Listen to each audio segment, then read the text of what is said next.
அரசியல் விமர்சகர் கலை இணைந்திருக்கிறார். கலை, சற்று முன்பு பார்த்தோம் அதிமுக பாமக கூட்டணி உறுதியாக போகுது, 6 இடங்கள் ஒரு மாநிலங்களவை அப்படின்னு பார்த்தோம். ஆனால் இன்னும் பாஜகவுடைய ஆப்ஷனை இன்னும் பாமக ஓப்பன்லாம் வச்சிருக்கு அப்படின்றது தெரியுது. இப்போ நாளைய தினம் அவங்க பாஜக கூட்டணிக்கு போக மாட்டாங்கன்னு சொல்ல முடியுமா? அதிமுகவோட தான் இருப்பாங்கன்னு சொல்ல முடியுமா?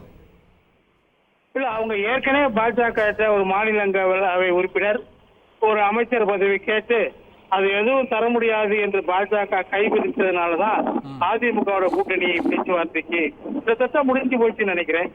அந்த பேச்சுவார்த்தை, அந்த உடன்படிக்கை என்பது அதிமுக மீது நலன் விரும்பிகளாக இருக்கக்கூடிய இணை போன்றவர்களுக்கு மிகுந்த ஏமாற்றம் அளிக்கிறது.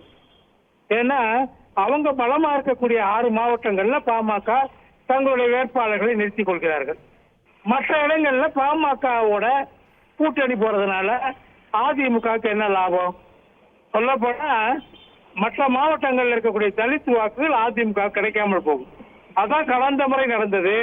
அதிலிருந்து பாடம் கற்றுக்கொள்ள மறுக்கின்ற அதிமுக தலைமை மீண்டும் ஏமாற்றத்திற்கு உள்ளாகி இருக்கிறது.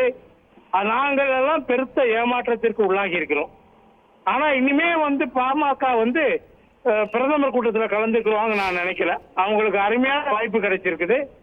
சொல்ல போனா அவங்க நிக்கிற இடத்துல அதிமுக நின்று வெற்றி உறுதியாயிருக்கு. இப்ப அந்த தொகுதியில வெற்றி உறுதி ஆகாது. அந்த மாதிரியான ஒரு ஒப்பந்தத்துக்குள்ள ஏன் அதிமுக தலைமை போனது என்று எனக்கு புரியவில்லை. இன்னொன்னு, நாளைக்கு நடக்கிற கூட்டத்துல இந்த ஏற்கனவே உறுதியான 3-4 பேர் எல்லாரையும் சேர்ந்தா அவங்க எல்லாத்தையும் சேர்த்தா தமிழ்நாட்டுல 1% வாக்குகள் சேரும், அவ்வளவுதான். அவங்கதான் ஒரு தொகுதி கட்சிகள் 2 பேரு. பிறகு இந்த தமாகவுக்கு ஏதோ ஒரு 0.5% 1% கூட போனா ஒரு 3/4% வாக்குகள் இருக்கும். இவங்க எல்லாம் சேர்ந்து 1% ஓட்டு பாஜக கிடைக்கிறதுக்கு வாய்ப்பு இருக்குது. வேற எந்த வாய்ப்பும் இல்லை.